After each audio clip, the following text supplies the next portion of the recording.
Brian's sound. I wish you'd mute Brian. His sound keeps coming and going. And We'll have to speak. sort of rumbles a bit as well. Who's that? Speak to him Brian. yourself. Oh, terrible. You can mute him. Yeah, I just said to mute him because it rumbles. Brr, brr. Well, you have to speak to Brian. I'm not allowed to. Oh. You'll have to speak to him and we'll get that sorted. I'm not getting involved. So you'll have to police it yourself or not, as the case may be. Right. Okie dokie. Today, interesting or not, I don't know. It's been a bit of an interesting one to do research, such as it is. In one of my go-to books, I was at Red Barrel Wine. I think there was about 2 sentences about today's century, which really didn't help us. When I was reading over Shabbos, Simon Sharma, and finding the words. So this is the Jewish history from 1000 BC to 1492. Again, he sort of glosses over this century. There's not much within it. So we've been, as I said already last week, this week we're going to look at 2 particular events that took place in this century. There's not much, a lot of historical context, but as a result of them, there is a number of very important historical developments from these 2 matters. So we are the 10th century from the 9th century, from the year 800 through to the year 900. Just to put it into context as to where we are, we've already got Jewish communities in Europe, which is going to be important for the development of both events in this week's century. Can you get me a tissue, please? We've already got Jews in Europe. As we saw already last week, they had an impact, so much so that you have the Visigoths and the Christians kicking Jews out of Spain and banning the religion there in the 7th and 8th centuries.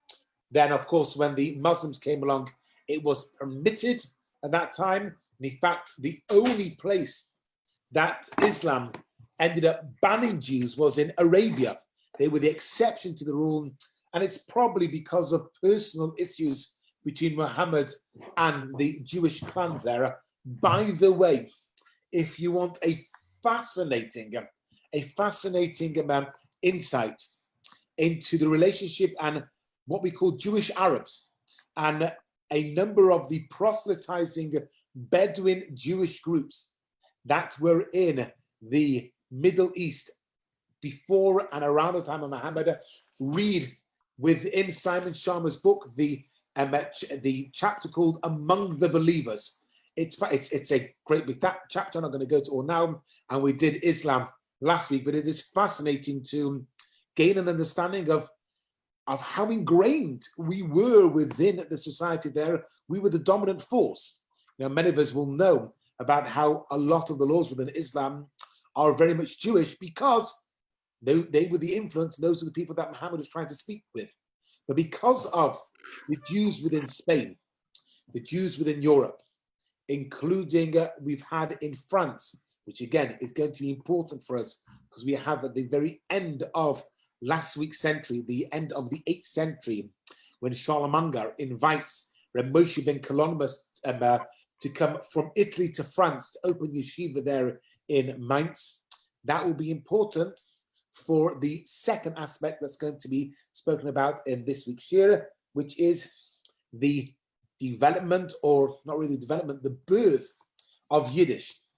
And I would draw your attention to an article written in 1996 by the New York Times on the development and trying to piece together the history of Yiddish and use it also as an atlas for the dispersion of Jews across Europe and trying to understand how there came to be, by the time you've got the 19th century, so many millions of Jews in Europe, by plain and simple expansion, especially with the Inquisition, the Crusades, the Cossacks and everything else.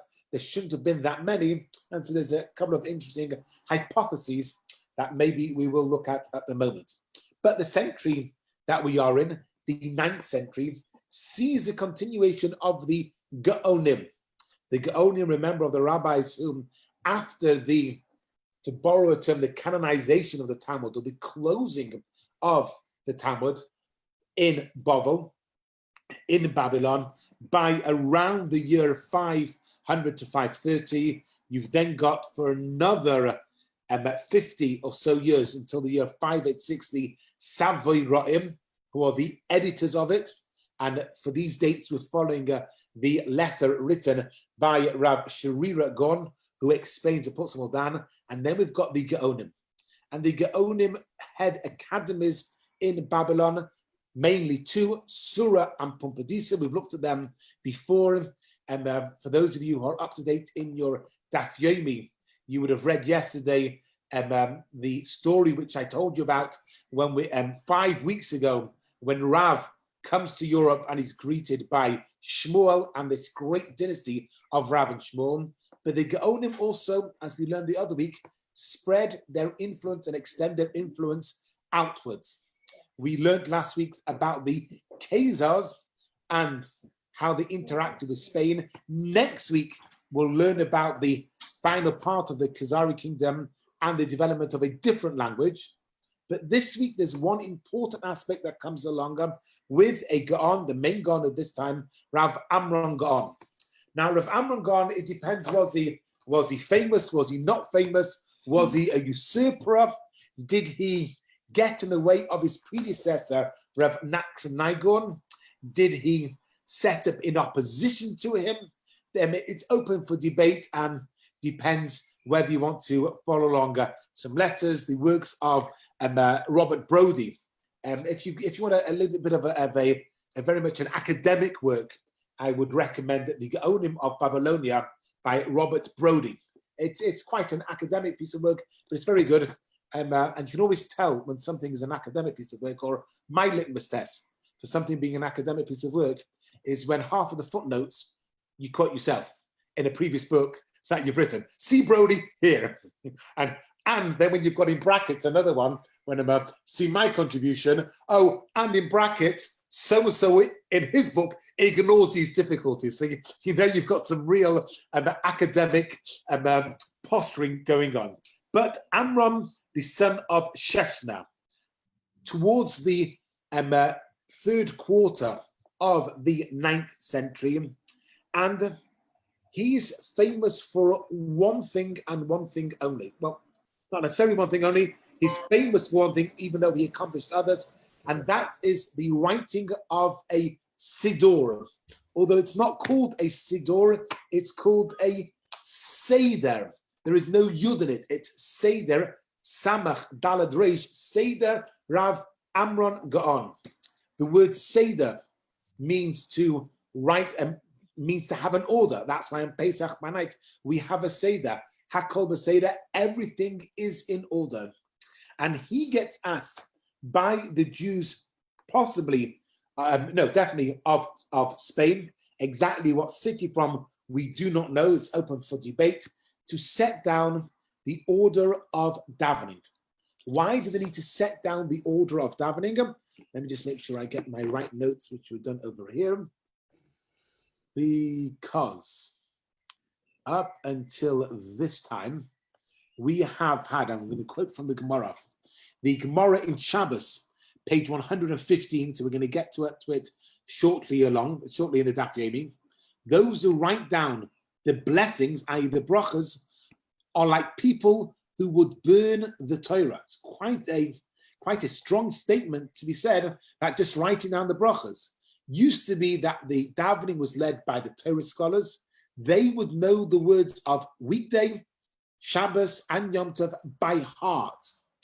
In the response of the guy we have later on, they were describing about Rav, one of the Amoraim, who we've just spoken about. He says that there were 10 special customs that Rav had. Each one was taken over by one of his disciples who tried to preserve it. And the 10th practice was that Rav had a pleasant voice. He would descend to the prayer stand, bear that in mind, descender, and would act as an interpreter for the rabbi, anybody else who needed it, in order to fulfill a parcel going along. Just before we go any further, I said he would descend to the prayer pulpit, we are used to the Chazan of the Shliach Tzibur going up, standing in a higher place. But the Pasuk says, Mimamakim karasich Hashem, from the Amek, and Amek is a valley, from the depths I call out to you, Hashem. And so therefore there was always a custom that the place that the Shliach Tzibur stands was lower in order to embody that. David, just a second, there are 2 places in the world that I'm currently aware of that have it. One of them is the Karaite Shul in Jerusalem, which you mentioned the other week. The other one is in the massively, beautifully opulent Belz Shul in Yerushalayim. You can see it standing on top of the hill. It looks like the Beis HaMikdash. And in front of and they've got these massive chandeliers. They're on pulley systems. I mean, they are just massive. I think it's 13 stories high. Nothing, you're standing there and you're looking up it. And when you go to the front, the stender where the Shliach stands, there is a little bit cut out and he stands down there. David Kennedy, what are you going to say? Number 3, and you've been there. In Prague. Rome.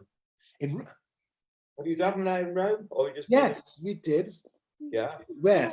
In the main shul in Rome? The main shul, yeah. I don't remember that.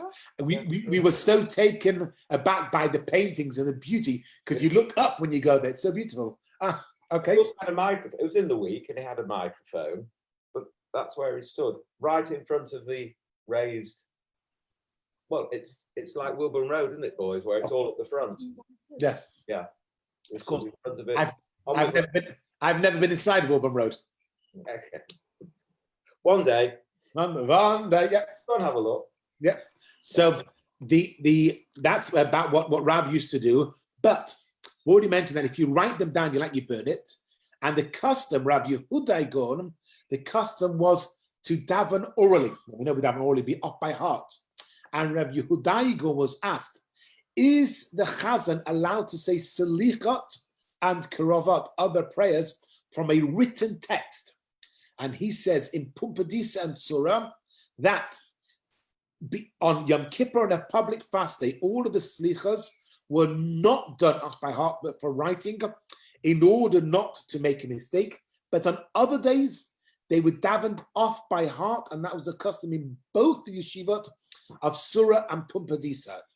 But as we said at the beginning, we've now got other communities further afield, away from Babylon and Israel. Interestingly enough, when you read through some of the texts, it's never described as Israel. It's Babylon and West, East. Oh, come on. First of all, it's not East, it's West. But second of all, that's just, what's it called? What's its name?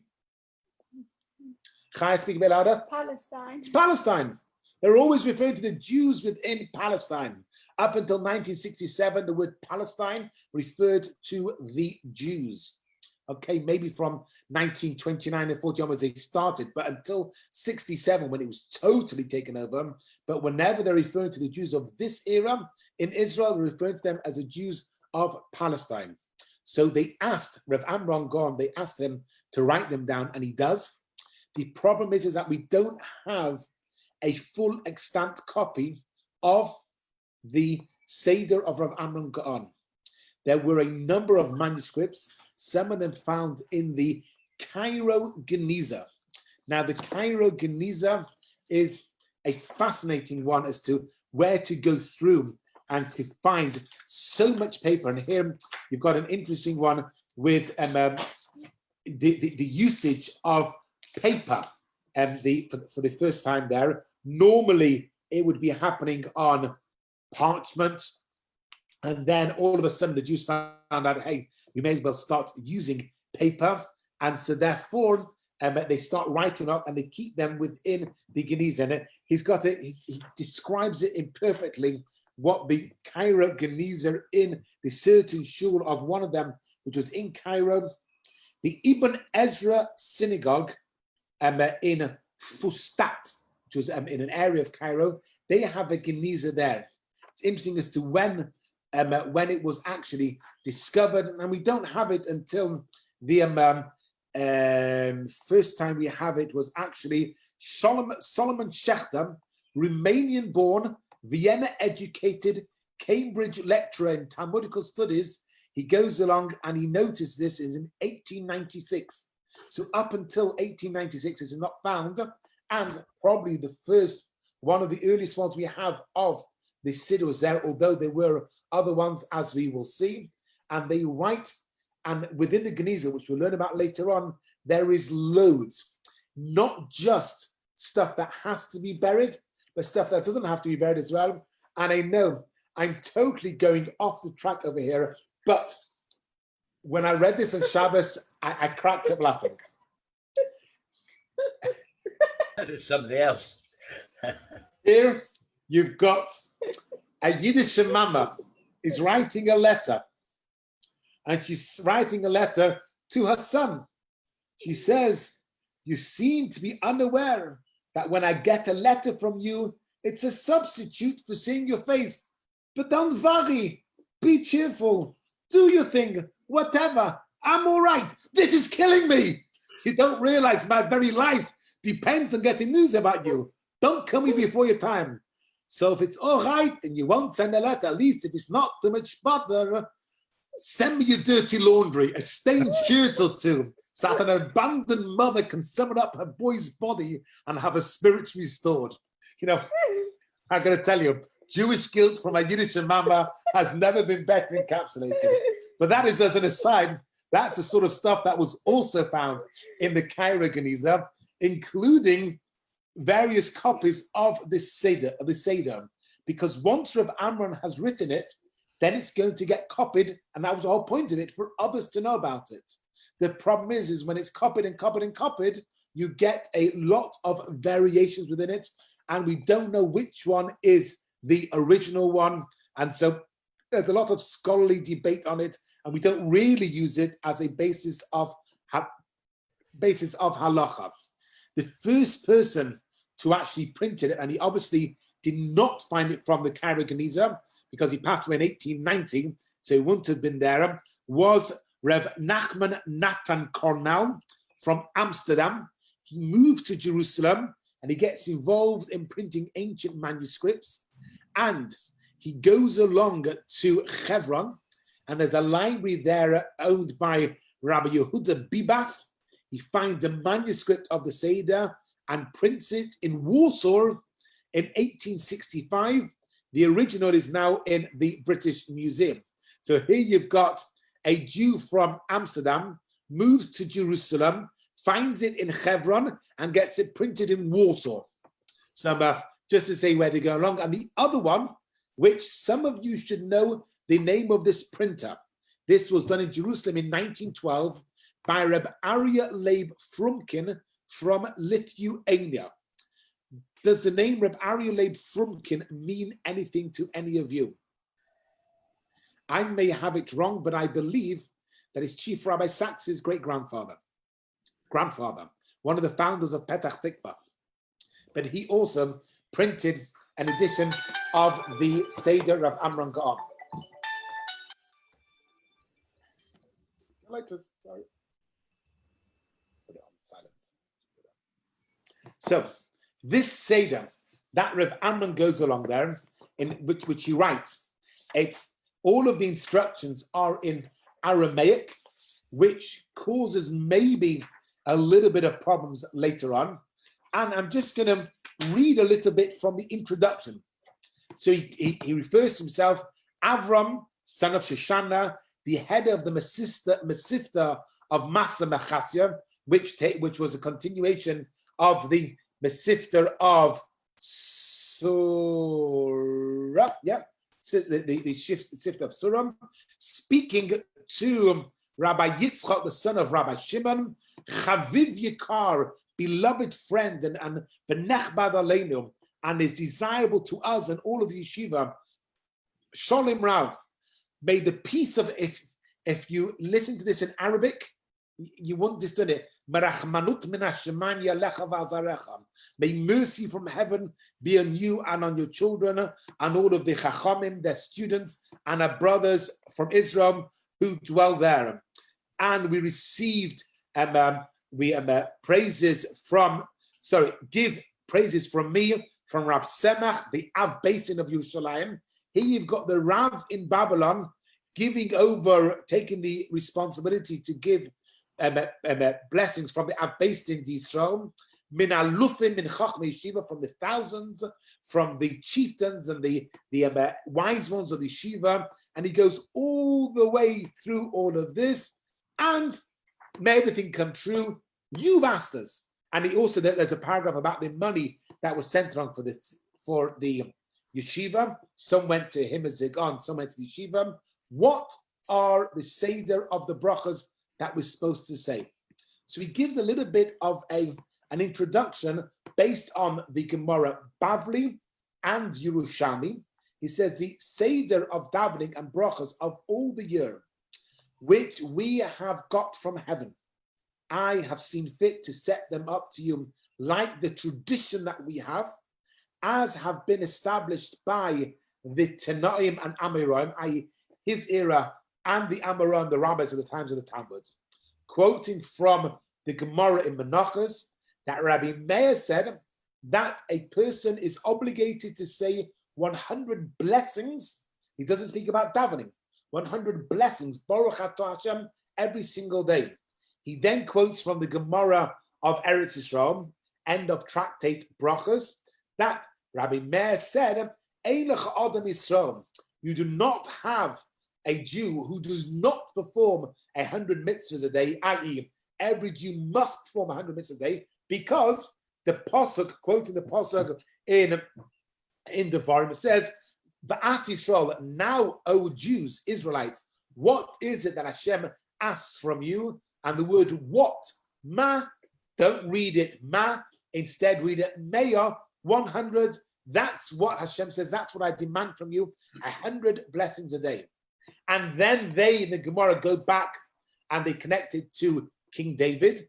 David Melech Israel set them up as he saw them, that in Jerusalem they were passing away, whether it's a pandemic or what, I don't know, 100 Jews were passing away every single day.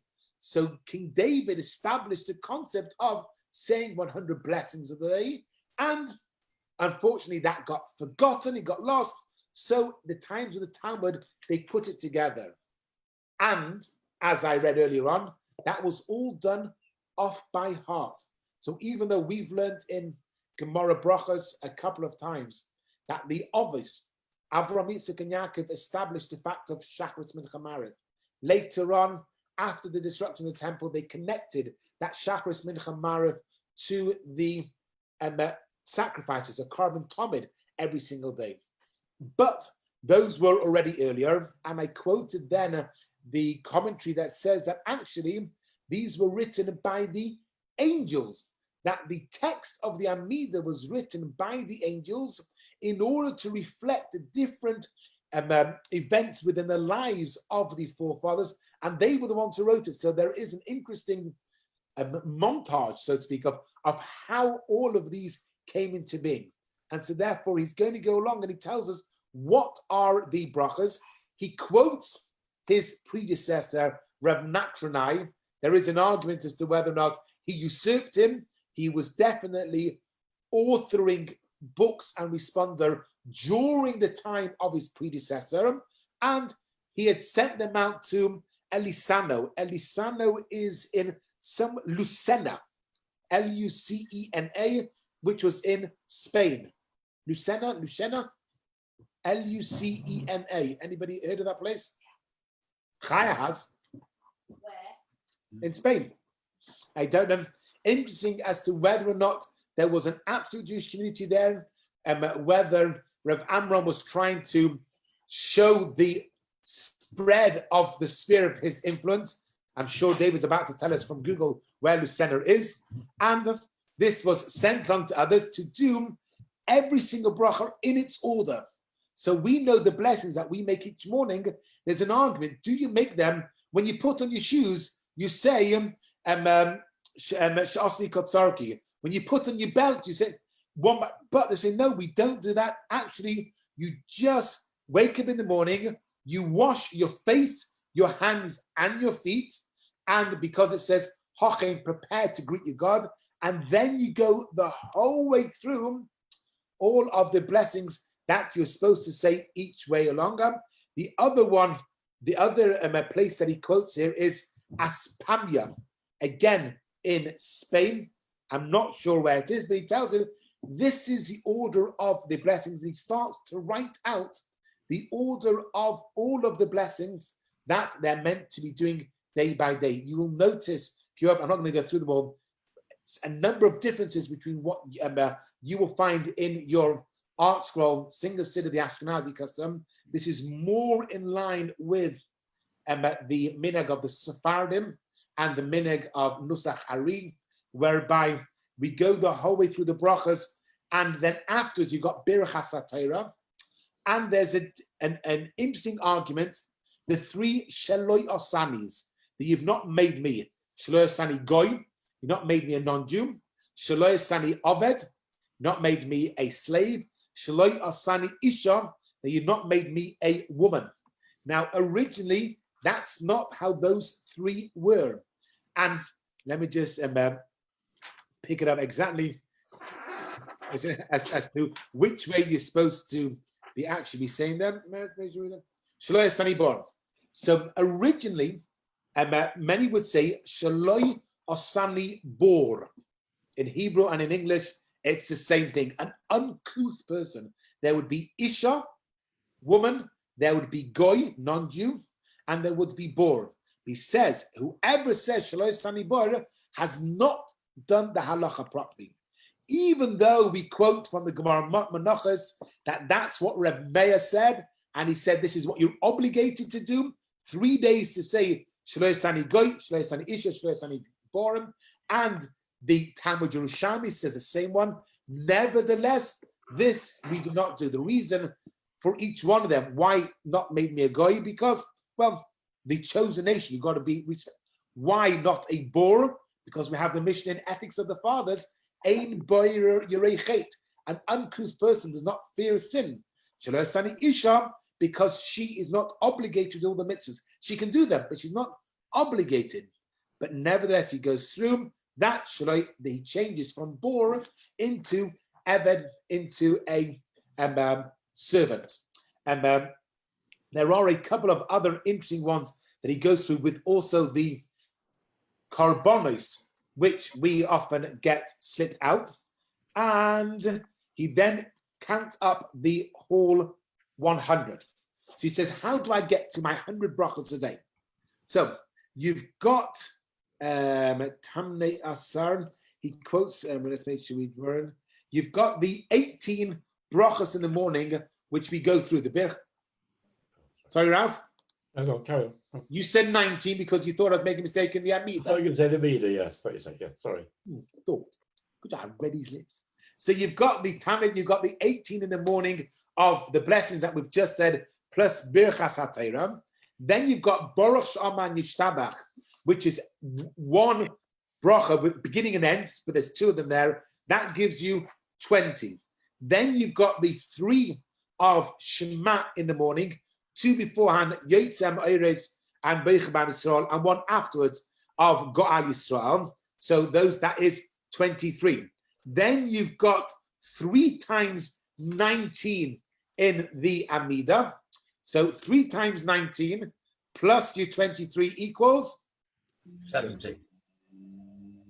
87, 60, 90. What, 80?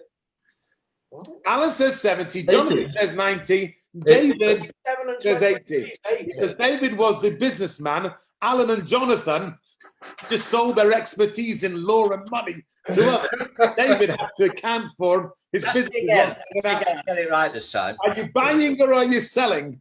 I don't know what day it is, Rabbi, but I can have that up. Yeah, go on. We've got 8.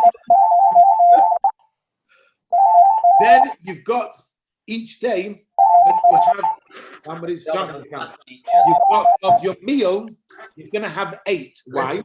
You wash your hands and you have hamoitzi. That's 2 brachas. 4 of benching. Hazon ala oretz b'nisham ativa meitiv. Yes. Do you special? And 2 for I'm drink. going back to the ship. Bye bye. 2 of drinking, Bori Priagofen and Al Hagofen, telling us that if you have wine in the middle of the meal, it's not included in your Hamotzim. So that you're now up to 88. Then it might have been water, in which case it would be Shahakol and Bori Nefoshes. So we're up to 88. But you would do that, he said, twice a day. So, sorry, Harry Tammy, that's 8. So we're up to 88. Then we've got 4 of Kriya Shema at Mariv time. That takes us to 92. Yeah. Then we've got the 8 of your meal in the evening. Hamotzi, Natilas Yadayim, Hamotzi, 4 of benching, and your 2 of drink. That takes you to your full 100. So he says, but of course, there are extra ones. In the Amida, in the before Mariv, before the Amida and Mariv, you've got an extra bracha that's put there. You've also got Hamapil before you go to bed at night. There is also the amount of times a day that a person's got to go to a toilet. Each time you've got Anati Tadaim and Asher Yatzara. And during the day, you might eat a fruit or a vegetable, in which case you're going to have a lot more than that. But of course, the problem is going to be on Shabbos when the Amida is not 19 brachas, it's only 7. So number one, we've got 1 extra. But it's still, instead of 3 times 19, which takes us to what? 57. Ralph, I know you know that. I was asking. 57. We've got 4 times 7, which is only 28. So you are down in number of brachas, which is where the custom of having sweets in shul comes from. Because every time you get a sweet, you're going to make a shahako and a bone nefashis. Although when I say sweets in shul, I don't mean during davening. What we meant is the Shabbos party that happens after you've made Kiddush. That's why people have a custom Shabbos afternoon to have more, because otherwise, and there was a custom to smell fruits or flowers. Of course, you've got to make sure that they're not, if the flowers are there, that they're not still connected to the pot, to the ground. Otherwise, you might tear them off, as we learned in Gemara the other day. So he goes through all of these brachas and sets out the whole list of davening. And this is the first one. So this takes us, it's not massively, bear in mind, a lot of this you've got a lot of commentary, and in total it's 80 odd pages, but a lot of it is commentary. I mean, just for example, you've got that much of his text, that much of commentary on an example page. So it's not a massive one, but it's all written out by hand, sent along to Spain. One of the printings that take place in the 20th century, they put side by side the Ashkenazi text in order to show that the Siddur Ashkenaz also descends and can trace its way to Rav Amram. Whether or not that would have happened, I'm really not too sure. But here you've got for the first time writing down an actual Seder, which would be used in a community, because they're not sure if that you have it a lot with many things. The saying the brachas in the morning. Many shuls don't say Birchas HaShachar. They start at Rabbi Shmuel. Why do we say the brachas? 2 reasons. One, it enables people to say Amen. But the real reason is because many people weren't saying it. And so therefore, because these are quite obligatory, you've got to say these brachas. Otherwise, if you don't say your Birchas HaShachar, when you get dressed, you're stealing your clothes from God. When you open up your eyes and you look around, everything you see, pirated. You have no permission to look without saying thank you to Hashem. Your trousers stay on without having made the bracha, stealing. So all of the brachas are important, and because many people, Gesundheit, weren't saying the brachas, therefore some communities included that the Shliach Tzibur would start to say the brachas, and that's why at the moment when we've been doing it online, because we have to say Shema earlier, because the latest time of Shema is 8:54 currently in Manchester. If you're watching this later on Dave or Channel 4, we're speaking about on Tuesday the 23rd of June. That is the last time for saying Shema. If you're watching this at some other point in the future, please do not apply that time to them. So because we have to say Shema, and it's best to have done it with brachas, then if everybody says brachas, and who's saying, if you just stand there and make brachas, and you've said them, then what are you making the brachas for? If you're in a shul environment, people can listen, say amen, and have fulfilled their obligation. They can't fulfill their obligation over the computer. That obligation cannot be fulfilled. So, leaving the Seder of Rav Amram Gaon alone, it does form the basis for Machzor Vitri and the Seder of Rashi, ones that are written in Europe in the 11th century onwards, and we'll get up to them in a couple of weeks' time. Just one other aspect of what Rav Amram did, he wrote a prohibition that you cannot lend money to a non-Jew on interest, which of course would be very problematic because that was the only people that Jews were allowed to lend money to with interest was to other non-Jews. He says it wasn't going to be allowed, even though it's permitted. Nevertheless, scholars should shun it and he should leave it alone. So we will leave Rav Amram Gaon alone. However, in the 12th century, Rabbeinu Tam, who is a grandson of Rashi, writes, if you're not well versed in Rav Amram's Seder, and we mentioned last week the Halachat Gedolah, the first book of response written at that time, keep your mouth shut, because basically we can't rely on anything that you are saying unless you are well versed within that. The second bit that I want to do is that of the development of Yiddish. Before we do get into the development of Yiddish, there was one of the halachas gedolos, the first set of laws as they were written. Why did I mark it here? Sorry, I make sure they're marked in the right place. No, wasn't it this one here? Nope. Okay, we'll have to leave that alone. I made a note. No, it wasn't there. I made a note that I wanted to make sure to let people know about it, but my apologies. I do apologize. I can't find. There was sorry. Here it is. The halachas gedolos. So we mentioned last week you got the sheiltas written by Rav Achai, and then two other sets of work done towards the end of the 8th century, halachas pesukos and halachas gedolos. And there's a lot of argument as to who wrote which one, whether they were being attributed to the right one. But what they are writing over here is to try to distill from the Talmud the important laws. So they are distilling from the Talmud and associated traditions the most important laws in each area, whilst eliminating most of the Talmudic dialectic and many specific laws.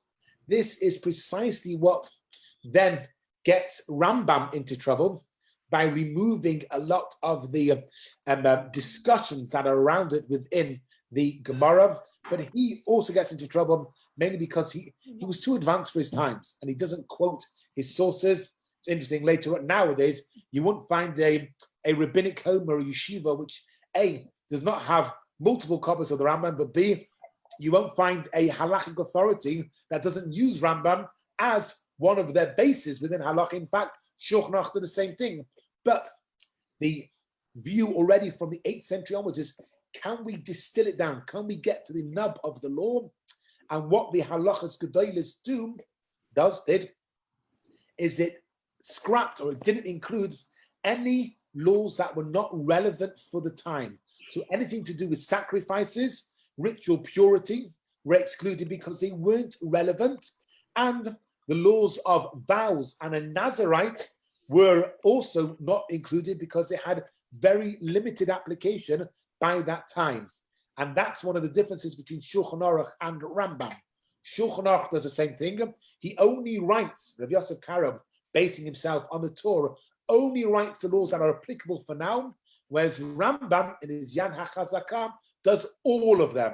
He goes through all of the 630 mitzvahs, including those which were not relevant there and then.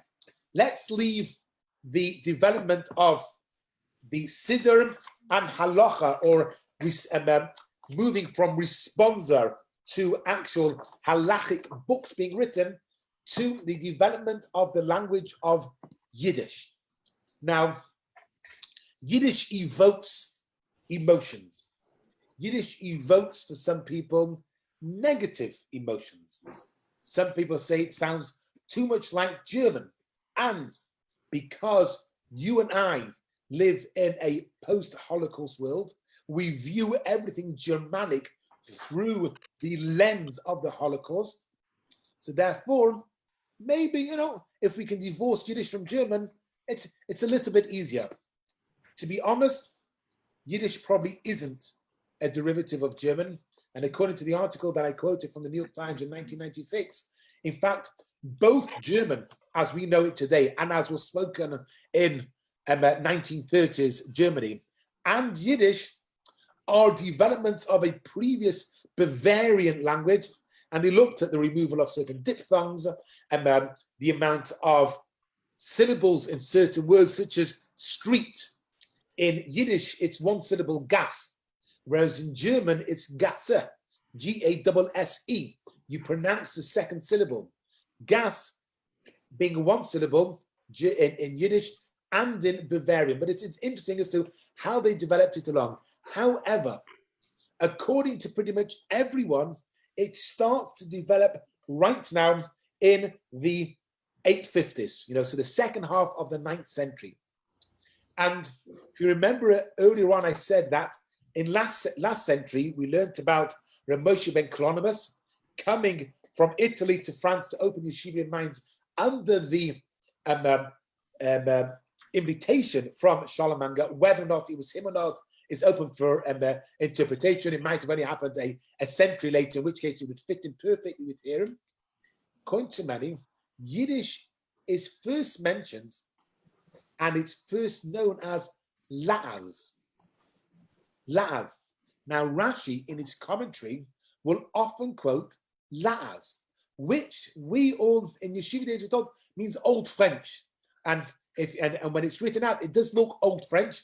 And you've got in the art scroll, will then tell you what that word is in French, which if you don't speak French at all, it means absolutely nothing whatsoever.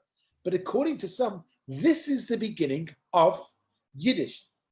And Yiddish was a language that was brought with the Jews and very much for the Jews.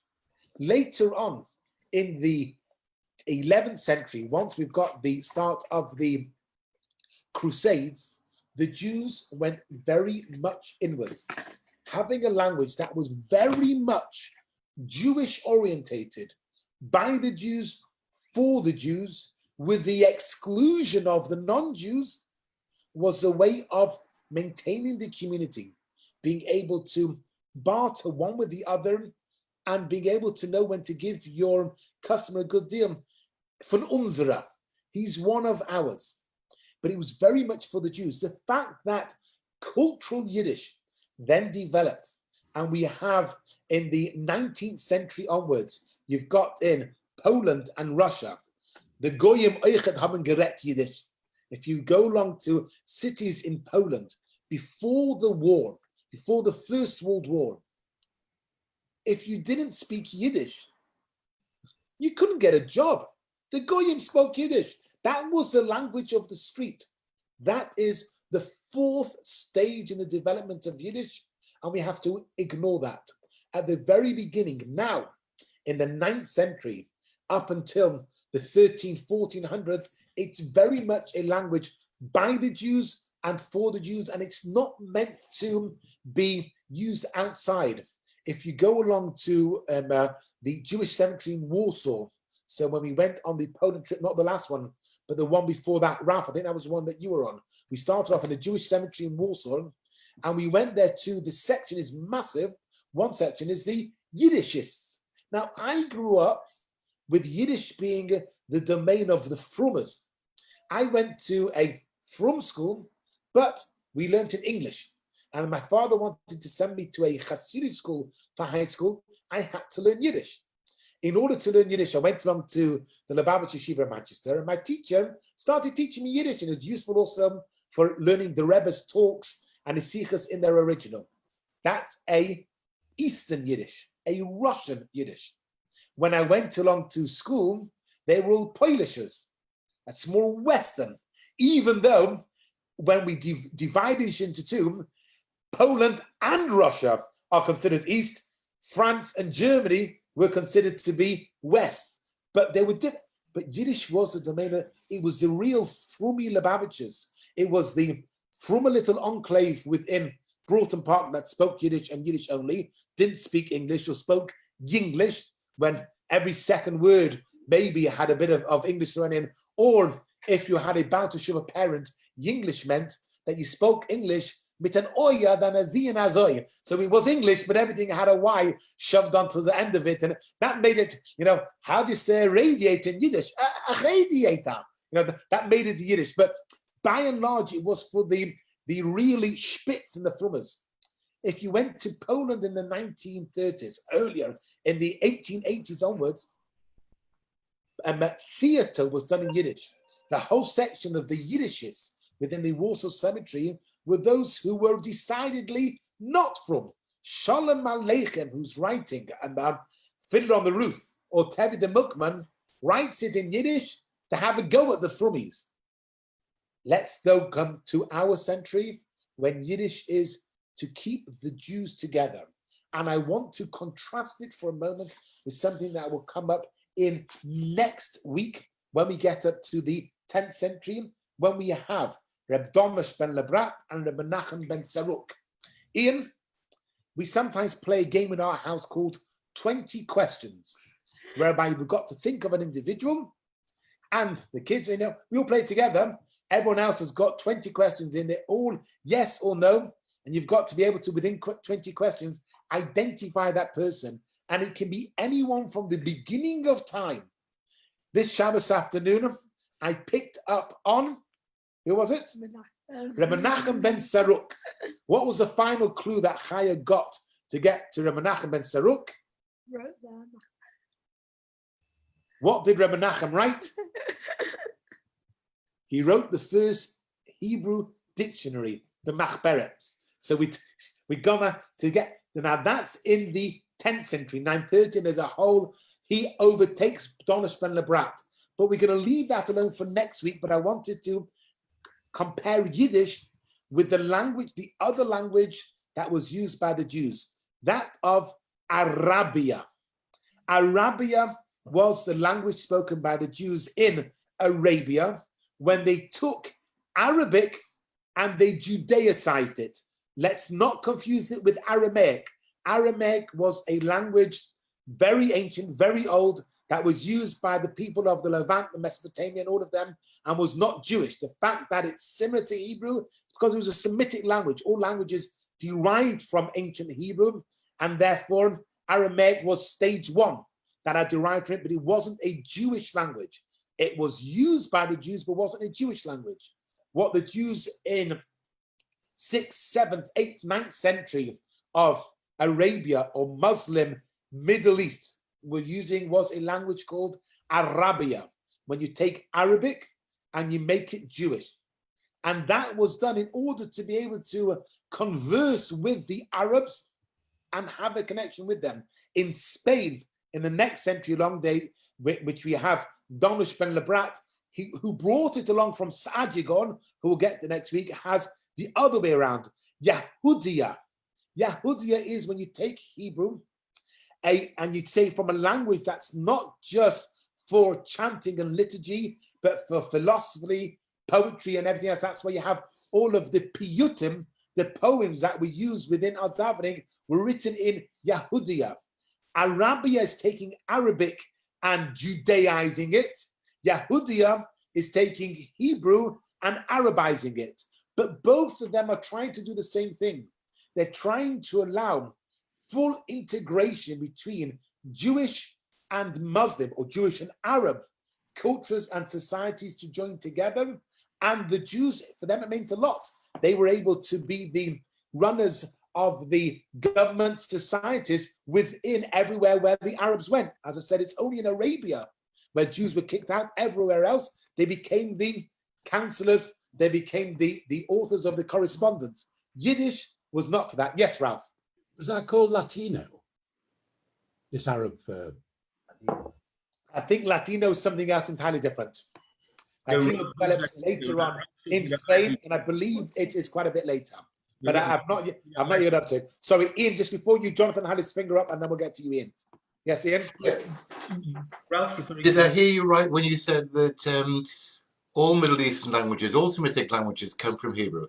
Every language in the world develops from Hebrew. Initially, if we open up the Torah, it tells us that the whole world was Sofa Echos, they were all one language. And then we have the Tower of Babel, when God divides up the languages. So Hebrew is the definitive language, the language with which God created the world, and everything developed from there. And that's why you have many of it come from it. But the Semitic languages, of course, will develop from Hebrew. They were living with the Jews, and that was the first stage. And it goes further and further along from there. Right. Yes, Ian? I think Ralph was referring to Ladino, which is Ladino. Isn't that what he said? I think Ralph, didn't you say He said Ladino? Latino. Sorry, I heard Ladino because that's a. Well, that's what I meant. I didn't want to pick Ralph up on a mistake. So I just heard him say Ladino. And I'm not one to ever point out Ralph's mistakes. I wanted to. Yes, he was referring to Ladino. However, based on what I know at the moment, I don't think the Arabia Yahudiya is Ladino. I think it's a different language, but I would willingly be correct. But I haven't. Ladino is Hebraicized Spanish, isn't it? Yes, but this here we're talking about Arabic. So Ladino probably much. But the question is when was Ladino done? Because up until was it done before 1492? Because after 1492 there would have been a necessity for it. But here it's very much about Arabic because that was the language that was being spoken. Although within a century of Donish ben Lebrat and Menachem ben Saruk and their argument as to which way around you want to go. Do you want to Arabicize Hebrew or Hebraicize Arabic? Within a century, Cordova is lost to the Arabs. The Byzantines come along and they defeat them in the battle there. And, so a lot of it develops from there. When was Spanish developed as a language? I don't know. But Yiddish is a language that develops then. It also has a lot of romanticism to it. And as it develops along the years, it picks up the languages of the countries that it is in. Germany has one of them. As I said, Polish, Russian, and all the others have their own variations on that language, but it was done initially, to my understanding, of a language there in order to ghettoize the Jews, something that we wanted to do ourselves. Gentlemen, that is the end of this week's century. I want to thank you. Two things which very, very different and how they develop there. Next week, we will have the development of Hebrew from in a grammatical, thank you, Jonathan, in terms of grammatical point of view, and the Jews within Spain, and the first correspondence we have, and the last, between Spain and the Khazars, which we learned about last week. Thank you very, very much. Don't forget, Mincha Maariv this evening is at 7:45. Stay safe. Look out. Thank you very much. Thank you. You're very, very welcome. Thank you very much.